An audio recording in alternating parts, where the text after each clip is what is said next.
Once again welcome to all. तो हम लोग पढ़ रहे हैं केमिकल कोऑर्डिनेशन एंड इंटीग्रेशन। तो लास्ट चैप्टर में मैंने आपको एड्रिनल ग्लैंड के बारे में थोड़ा बहुत बताया था, जहां मैंने आपको बताया था फिगर बना करके एड्रिनल कॉर्टेक्स और एड्रिनल मेडुला के बारे में। एड्रिनल कॉर्टेक्स 80% और मेडुला 20%, जिससे एपिनेफ्रिन यानी कि नॉन एपिनेफ्रिन, एड्रिनलिन और नॉन एड्रिनलिन हार्मोन का रिलीज होता है और उसके क्या फंक्शन होते हैं, इन सबको हम लोगों ने लास्ट क्लास में कंप्लीट कर लिया था। तो आज जो हम लोग को पढ़ना है वो एड्रिनल ग्लैंड के एड्रिनल कॉर्टेक्स वाले पार्ट में। वहाँ मैंने आपको ये भी बता दिया था कि वहाँ 3 पार्ट होते हैं। तो आज हम उसके 3 पार्ट को और उसके फंक्शंस को भी आज समझते हैं। ठीक है, तो हम लोग देखते हैं एड्रिनल कॉर्टेक्स के बारे में। क्या देख रहे थे हम लोग? Adrenal cortex. हम लोगों ने एड्रिनल ग्लैंड में एड्रिनल मेडुला को समझ लिया था, एड्रिनल कॉर्टेक्स के बारे में समझना था।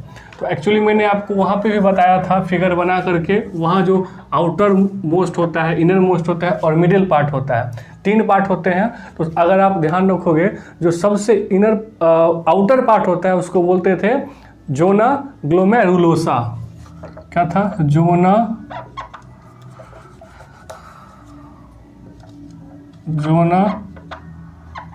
ग्लोमेरुलोसा।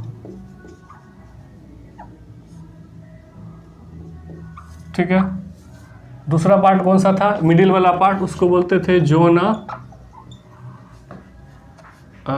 फैसिकुलेटा। GFR से याद रख लीजिए, GF और जोना रेटिकुलरिस। जोना रेटिकुलरिस तो 3 पार्ट हम लोगों ने समझा था, जोना ग्लोमेरुलोसा, जोना फैसिकुलेटा और zona reticularis. Mineralocorticoids,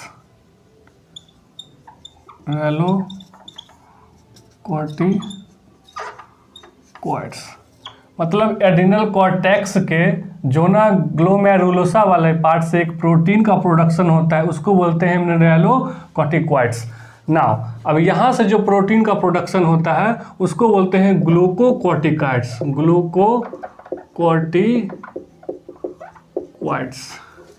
zona reticularis से जो होता है बोलते हैं सेक्स कॉर्टिकॉइड्स। ठीक है, एड्रिनल कॉर्टेक्स में 3 पार्ट होते हैं ना, ये सबसे वाला आउटर पार्ट हो गया, ये मिडिल पार्ट हो गया, ये इनर पार्ट हो गया। इसके बारे में हमने आपको कल बताया था। वहाँ से एक प्रोटीन निकलता है, उसको बोलते हैं मिनरलोकॉर्टिकॉइड्स। यहाँ से निकलता है ग्लूकोकॉर्टिकॉइड्स और यहाँ से निकलता है जोना रेटिकुलरिस से सेक्स कॉर्टिकॉइड्स। ठीक है, ये एक्चुअली क्या होता है, ये निकलते हैं, ये कॉमन नेम है, इसके बहुत सारे एग्जाम्पल हैं। अगर हम इसके एक एग्जाम्पल की बात करें ना, एग्जाम्पल में, तो उसको बोलते हैं एल्डोस्टेरॉन। ये एक एग्जाम्पल है, ये हार्मोन निकलता है और ये मतलब ये मिनरलोकॉर्टिकॉइड्स है ना, ये कॉमन नेम हो गया। उसका एक एग्जाम्पल है एल्डोस्टेरॉन। अगर इसके एग्जाम्पल की अगर हम बात करें ना, तो इसका एग्जाम्पल है कॉर्टिसोल। ये क्या है? एक हार्मोन है। ठीक है, और ये निकलता है, जैसे कि आपने एस्ट्रोजन जाना होगा, एस्ट्रोजन, प्रोजेस्टेरॉन, तो ये सब उसके एग्जाम्पल हैं। एस्ट्रोजन या फिर प्रोजेस्टेरॉन, ये इसके एग्जाम्पल हैं। मतलब कि जोना ग्लोमेरुलोसा जो आउटर पार्ट होता है, उससे एक प्रोटीन निकलता है, उसको बोलते हैं मिनरलोकॉर्टिकॉइड्स। ये कॉमन नेम है। उससे जो अगर उसके एग्जाम्पल की बात करें, उसके एक हार्मोन की एग्जाम्पल की बात, बहुत सारे होते हैं। ठीक है, लेकिन आपके NCERT में नहीं दिया हुआ है। तो एक एग्जाम्पल दिया हुआ है एल्डोस्टेरॉन का। जोना फैसिकुलेटा में जो ग्लूकोकॉर्टिकॉइड्स होता है उसको कॉर्टिसोल एग्जाम्पल एक दिया हुआ, और यहाँ से एस्ट्रोजन और प्रोजेस्टेरॉन दिया हुआ है। ठीक है, अब यहाँ पे मैंने आपको यही बताया था, इसका अगर फंक्शन का बात करें, फंक्शन, तो ये क्या करता है, ये आपको जानते होंगे, ये कल ही मैंने बताया था, ये शुगर का मेटाबॉलिज्म करता है। शुगर नहीं, सॉल्ट मेटाबॉलिज्म,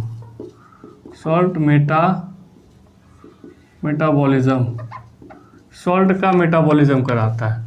ये क्या करता है? ये ग्लूकोज का, शुगर का, इनफैक्ट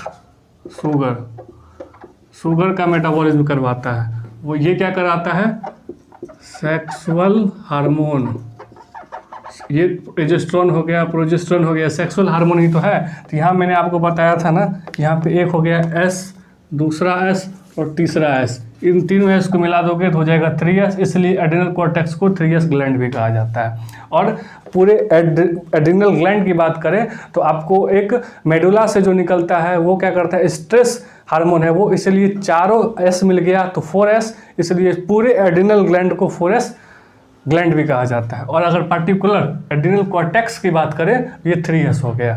ठीक है, अब बात कर लेते हैं एल्डोस्टेरोन की। ये क्या करता है? एल्डोस्टेरोन जो बेसिकली होता है ना, मैंने आपको बताया था इस क्लास में 2-3 बार मैंने बताया हुआ है इस पिछले 3 वीडियो में। एल्डोस्टेरोन क्या करता है कि हमारे नेफ्रॉन वाले पार्ट में DCT और कलेक्टिंग डक्ट से सोडियम और वाटर का रीअब्जॉर्प्शन कर लेता है, जिससे बॉडी में जो फ्लूइड हो गया वो उसकी अगर कमी पड़ गई तो रीअब्जॉर्प्शन करके वो बॉडी में डाल देता है, जिससे उसकी पूर्ति हो जाती है, उसका मेंटेनेंस हो जाता है। दूसरी बात, अगर उसका मेंटेनेंस हो गया तो हमारा जो ब्लड प्रेशर होगा वो भी मेंटेन रहेगा, ऑस्मोटिक बैलेंस होगा वो भी मेंटेन रहेगा, और एक्सक्रीशन भी करवा देता है पोटेशियम और सल्फेट का। तो ये क्या क्या करता है, अगर इसकी बात करें ये क्या करता है, ये एल्डोस्टेरोन, ये बेसिकली मैं इसकी बात कर रहा हूँ, तो ये एल्डोस्टेरोन बेसिकली क्या करता है, इसके अगर फंक्शन की बात करें, ठीक है, तो ये क्यों देखिए ना सॉल्ट का ही करता है ना, अभी हम इसको समझेंगे। जैसे कि ये क्या करता है, सोडियम एंड H2O रीअब्जॉर्ब कर लेता है, reabsorption from DCT and collecting duct of nephron, aldosterone. दूसरा, पहला काम इसका ये हो गया। अगर दूसरे काम की बात करें तो ये एक्सक्रीशन करवा देता है, एक्सक्रीशन करवा देता है किसका, पोटेशियम का एंड फॉस्फेट का, इसका एक्सक्रीशन करवा देता है। साथ ही साथ ये क्या करता है, ये जो ऑस्मोटिक बैलेंस होता है, ऑस्मोटिक, चूँकि ये सॉल्ट मेटाबोलाइज करा रहा है तो ऑस्मोटिक बैलेंस को ये कंट्रोल करता है, ऑस्मोटिक बैलेंस करता है। साथ ही साथ बॉडी फ्लूइड मतलब ब्लड की बात कर रहे हैं ये, मतलब बॉडी फ्लूइड को भी कंट्रोल करता है। अगर ये कंट्रोल होगा तो हमारा BP ब्लड प्रेशर भी कंट्रोल रहेगा।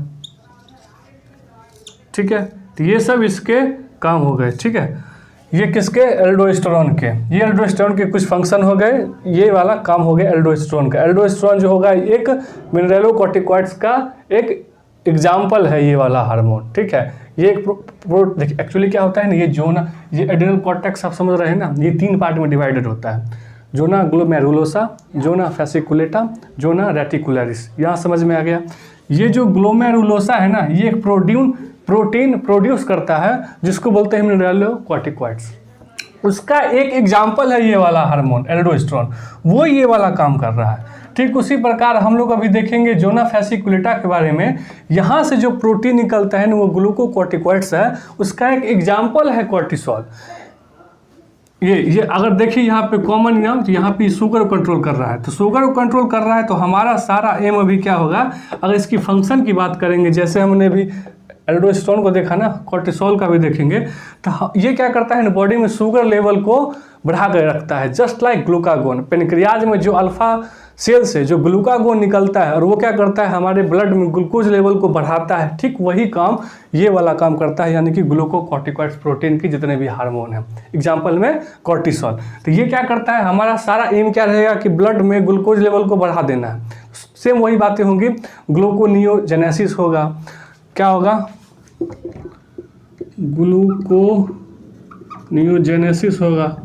ठीक है, ये ग्लूकोनियोजेनेसिस से क्या होता है, ये जो नॉन कार्बोहाइड्रेट है यानी कि फैट हो गया, प्रोटीन हो गया, उसको ग्लूकोज में बदल देता है। पेनक्रियाज में हमने इसको समझा भी था। और क्या करेगा, लाइपोलाइसिस करवाएगा, लिपिड को तोड़ेगा, तोड़ना मतलब लाइसिस, लिपिड को तोड़ के क्या बना देगा, शुगर बना देगा, यानी कि ग्लूकोज बना देगा। फिर क्या करेगा, ये प्रोटियोलाइसिस करवाएगा, प्रोटीन को तोड़ेगा, और चूंकि लाइसिस प्रोटीन का टूटना, प्रोटोलाइसिस, लाइसिस मतलब टूटना होता है, फिर वो उससे ग्लूकोज में बदल देगा। ये क्या करवाएगा, प्रोटियोलाइसिस करवाएगा, लिपोलाइसिस करवाएगा, और क्या कराएगा ब्लड में। और हमने क्या देखा था कि इसका जो अपडेशन और अपटेक और यूटिलाइजेशन होता है अमीनो एसिड का, उसका डिक्रीज करवा देगा उसका यूटिलाइजेशन, सो दैट कि सेल को ज़्यादा ग्लूकोज ना मिले, सो दैट कि ब्लड में ग्लूकोज लेवल बढ़ जाए। ये क्या करेगा, decrease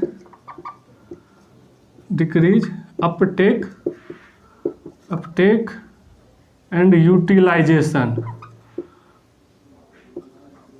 utilisation of amino acid. A से A for amino, A for acid, ठीक है। ये क्या कराएगा, पहला ग्लूकोनियोजेनेसिस, ठीक है, proteolysis, lipolysis, decrease uptake and utilization of amino acid. अगर और बात करें तो ये कार्डियक साइकिल को भी कंट्रोल करेगा और क्या करेगा, हमारे हार्ट रेट को भी कंट्रोल करेगा। एक्चुअली क्या होता है ना, हार्ट रेट कंट्रोल करता है, यानी कि जो वेंट्रिकुलर स्ट्रेंथ होता है ना, उसको बहुत ज़्यादा बढ़ा देता है ये, ठीक है। हार्ट रेट को बढ़ाएगा, कार्डियक साइकिल को बढ़ा देगा, रेस्पिरेटरी रेट को इंक्रीज कर देगा, एंटी इन्फ्लामेटरी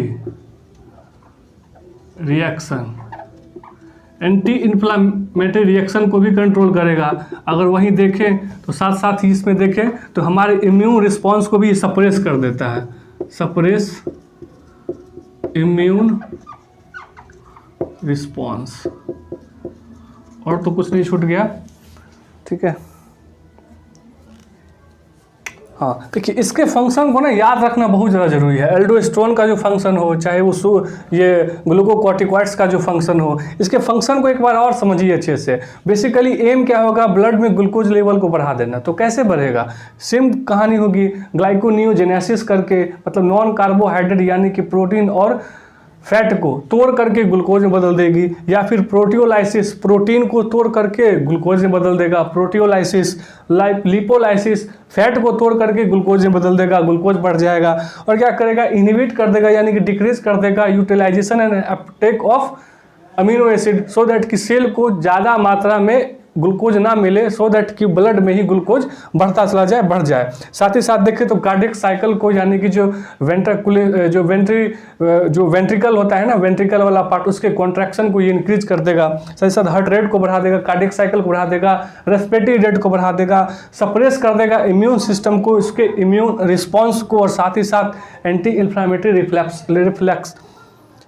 इन्फ्लामेटरी रिएक्शन को भी ये कंट्रोल करता है। तो क्वेश्चन में ना, मतलब स्टेटमेंट वाइज में अगर क्वेश्चन आ सकता है कि ये कौन कौन से इसके काम हो सकते हैं या नहीं हो सकते हैं, ट्रू फॉल्स में पूछ लेगा, या फिर कौन कौन से गलत हैं, ये इनकरेक्ट और करेक्ट में पूछ सकता है। तो इसका जो फंक्शन है उसको आप लोग ध्यान में रखेंगे। और वही बात करें जोना रेटिकुलरिस, यानी कि जो सेक्स कॉर्टिकॉइड्स होता है, इसमें एस्ट्रोजन प्रोजेस्टेरोन निकलता है। अगर इसकी हम अगर पार्टिकुलरली बात करें ना, तो हमारे जो मतलब जो हम लोग प्यूबर्टी आती है, तो प्यूबर्टी आने के बाद क्या होता है, एक्सिलरी एयर, जो टू आर्म के बीच में जो हेयर आता है वो आने लगता है, मूंछ आने लगती है, दाढ़ी आने लगती है, प्यूबिस हेयर आने लगता है जो फीमेल्स में होते हैं। तो ये सब प्यूबर्टी आने के बाद जो भी लक्षण होते हैं वो एक्चुअली ये एस्ट्रोजन प्रोजेस्टेरोन वाला हार्मोन होता है, जो एड्रिनल ग्लैंड के जोना रेटिकुलरिस से बढ़ता होता है। क्या है ना, एक्चुअली अगर फीमेल में एस्ट्रोजन होता है, प्रोजेस्टेरोन होता है, उसमें अगर टेस्टोस्टेरोन बढ़ गया तो वो मेल वाला थोड़ा सा आने लगता है, उसमें थोड़ा सा क्वालिटी। और अगर वही मेल में अगर एस्ट्रोजन प्रोजेस्टेरोन बढ़ जाता है तो फीमेल वाला क्वालिटी आने लगता है। तो ये सब कहानियाँ होती है जोना रेटिकुलरिस की। तो ये आपका हो गया एड्रिनल कॉर्टेक्स के बारे में। अब साथ साथ हम लोग समझ लेते हैं इससे कौन सी बीमारियाँ होती हैं। तो हालांकि इसमें हाइपो हाइपर दोनों की बात कही गई है, लेकिन आपकी एनसीईआरटी में सिर्फ हाइपो के बारे में बात किया गया है, तो हम लोग हाइपो की चर्चा करेंगे। तो हाइपो में एक्चुअली क्या होता है, आपको तो पीडीएफ मिल ही जाएगा। तो देखिए दो बातें हैं, वही सेम बात होगी एड्रिनल कॉर्टेक्स के। अगर हम डिजीज़ की बात करें तो अगर हाइपो मतलब कम अगर होएगा तो हाइपो होगा, ज़्यादा होगा तो हाइपर होगा। अब कम क्या होगा, यानी ये बढ़ेगा, यानी कि मिनरलोकॉर्टिकॉइड्स और ग्लूकोकॉर्टिकॉइड्स, ये दोनों अगर कम हो गया ना, ये दोनों अगर ये जो है ना, ये वाला पार्ट, ये अगर ये भी कम हो गया, ये भी डिक्रीज हो गया और ये भी डिक्रीज हो गया, अगर ये दोनों डिक्रीज हो जाते हैं ना, तो जो बीमारी होती है उस बीमारी को बोलते हैं एडिशंस। एडिशंस, ठीक है। याद रखने का तरीका, ऐड कर दिया ADD, किसको, मिनरलिकोटिकॉइड्स को और ग्लूकोकॉर्टिकॉइड्स को। ये जब डिक्रीज हो जाता है, हाइपो हो जाता है, hypo secretion of adrenal hormone, तो ये एडिशंस हो जाता है। ठीक उसी प्रकार अगर आप हाइपर की बात करें, हालांकि ये आपके एनसीईआरटी में नहीं दिया, वो हाइपर वाले में, हाइपर में क्या होगा, या तो मिनरलोकॉर्टिकॉइड्स बढ़ जाएगा या फिर ग्लूकोकॉर्टिकॉइड्स बढ़ जाएगा। अगर मिनरलोकॉर्टिकॉइड्स बढ़ जाता है तो बीमारी हो जाता है कोन्स डिजीज, ठीक है। और फिर ग्लूकोकॉर्टिकॉइड्स अगर बढ़ जाता है तो उस बीमारी को बोलते हैं कसेंस। इसका PDF वहाँ पे होगा। तो यहाँ पे मैंने समझा दिया आपको कि ये चीज़ें होती हैं एड्रिनल कॉर्टेक्स के से रिलेटेड डिजीज़ के बारे में, ठीक है। तो इस तरह से आपका जो ये चैप्टर हो गया, चैप्टर नहीं बोल सकते हैं क्योंकि एक और टॉपिक आपका बचा हुआ है, इनफैक्ट 2 टॉपिक बचा हुआ है, 2 क्लास और लगेंगे, फिर जाकर के ये चैप्टर पूरा कंप्लीट हो जाएगा। तो एक हो जाएगा टेस्टिस ओवरी, और दूसरे में हम लोग देख लेंगे जो ये हार्मोन होते हैं उसका कैटेगराइजेशन होता है और उसके मोड ऑफ एक्शन की बात करेंगे, वो कैसे काम करता है, ठीक है। तो उसको हम लोग अगले क्लास में देखेंगे। तब तक मिलते हैं नेक्स्ट क्लास में, तब तक के लिए थैंक यू। और इसका नोट बिल्कुल टेलीग्राम चैनल पे मिल जाएगा।